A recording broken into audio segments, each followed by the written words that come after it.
Bonjour l'abbé Pascal. Bonjour l'abbé Adrien.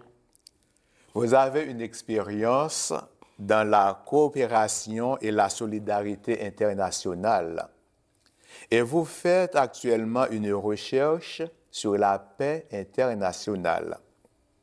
Nous sommes au temps de l'Avent, un temps fort de la liturgie chrétienne, spécialement dans l'Église catholique. Comment lier ces deux réalités, à savoir la coopération internationale et la solidarité internationale, comment les lier à la charité chrétienne? Comment les intégrer dans la spiritualité de l'Avent? L'Avent, c'est le temps de l'attente, un temps d'espérance. Je parlerai ici de trois réalités qui sont la coopération internationale, la solidarité internationale et la charité chrétienne. Et je me dis, ces trois réalités parlent justement de l'espérance active. Commençons par la première, la solidarité internationale, la coopération, disons, la coopération internationale. Comment la définir? Quel est son objectif? La coopération internationale, c'est quand les sujets du droit international, ça veut dire les pays et les organisations, les grandes organisations internationales, travaillent ensemble pour atteindre des objectifs communs. C'est quand ces pays mettent ensemble leur volonté pour partager les expertises, les technologies et les ressources. Par exemple, quand un pays a de l'expertise, par exemple en médecine nucléaire, il peut aider ses partenaires à former ces médecins dans cette spécialisation. Certains pays donnent par exemple des médicaments ou des vaccins à d'autres qui en manquent. Et c'est dans ce sens qu'on peut parler de coopération internationale, mais il faudrait aussi rappeler que nous sommes dans une relation du donnant-donnant. Et la solidarité internationale, qu'en est-il? Oui, j'avais oublié de relever que la coopération internationale, c'est du domaine des relations internationales et des sciences politiques. Quant à la solidarité internationale, je le placerai dans le domaine de l'éthique ou le domaine du droit humanitaire. En réalité, la solidarité internationale, c'est se sentir responsable de l'autre. C'est se sentir responsable de la difficulté de l'autre, même s'il est éloigné, je décide d'agir pour l'aider. Et c'est dans ce sens que je pourrais dire que la solidarité internationale se base sur des valeurs comme l'empathie et la responsabilité, donc se sentir concerné par les difficultés de l'autre, peu importe la distance. Par exemple, il y a une réalité de solidarité internationale qui se déroule avec des ados de notre paroisse, d'Elisabeth Turgeon, dans P10. Il y a un groupe de jeunes qui s'est constitué pour se rendre au Honduras pendant les congés de Noël.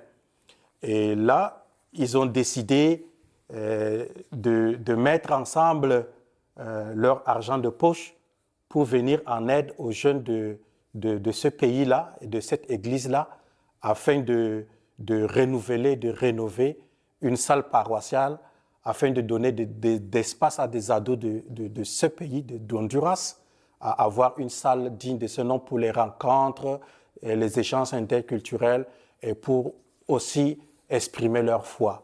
Et je me dis c'est aussi un autre aspect de la charité. C'est un autre aspect de la charité, justement. Comment la charité chrétienne s'inscrit-elle dans ce paysage? En quoi se distingue-t-elle de la solidarité internationale? quelle lumière nous apporte-t-elle en ce temps de l'Avent? La charité chrétienne va au-delà du simple développement ou de l'action humanitaire. La charité chrétienne n'est pas une assistance, et l'Église le dit clairement dans ses textes, qu'elle n'a pas de solutions techniques à offrir, et l'Église ne fait pas de politique. Donc, en ce sens, la charité chrétienne nous vient directement de Dieu.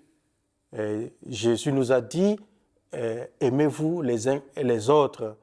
Et c'est comme le Seigneur nous le demande, c'est au nom donc de cette loi, de cet amour qui nous anime, que la charité chrétienne trouve tout son sens et son fondement.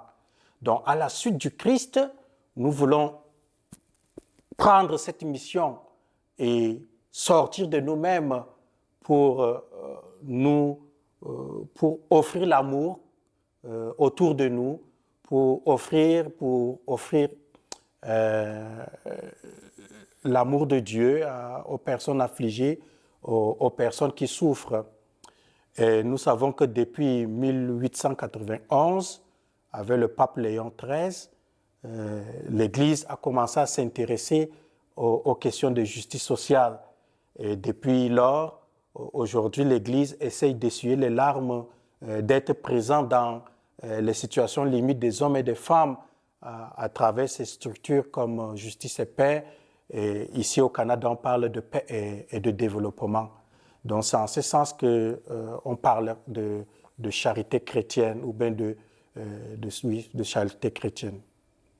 Donc l'Avent, donc, c'est, comme je le définissais, c'est un temps d'attente, un temps d'espérance.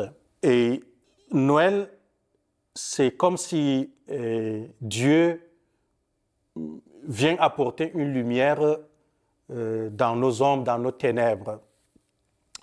Donc, chaque acte de coopération, chaque geste de solidarité, chaque mouvement de charité, c'est comme une flamme qui annonce Noël. Et si chacun et chacune des croyants et croyantes allumait sa lumière, le monde serait plus juste et moins sombre. Par conséquent, Noël, c'est Dieu qui s'est fait proche. Et nous aussi, donc, à la suite du Christ, nous voulons nous rendre proches des uns des autres. Donc, il s'agit donc aujourd'hui de sortir de nous-mêmes, de nous décentrer pour aller vers ceux qui sont seuls, ceux qui attendent un signe de nous, un sourire, une lettre, une aide. C'est sortir de nous-mêmes pour consoler ceux qui sont dans la souffrance, pour être une présence qui écoute et qui console. C'est oser ouvrir large son cœur et ses mains pour partager avec celui qui n'en a pas. C'est offrir un repas, décider de soutenir une cause, offrir du bénévolat. Et je crois, selon moi, c'est ainsi que nous pouvons préparer Noël. Donc, l'Avent, c'est toute cette charité-là qui se déploie et qui ouvre large notre cœur pour dire la présence de Dieu, se rendre proche et rendre proche le royaume de Dieu. C'est ainsi que nous pouvons préparer Noël. Merci beaucoup, Abbé Pascal. Je vous en prie. Joyeux Noël pour Merci. un bon temps de l'Avent à vous, à tous les pèlerins d'espérance à travers le monde et à tous les hommes et femmes de bonne volonté. Joyeux Noël. Joyeux Noël. Merci, mon Père.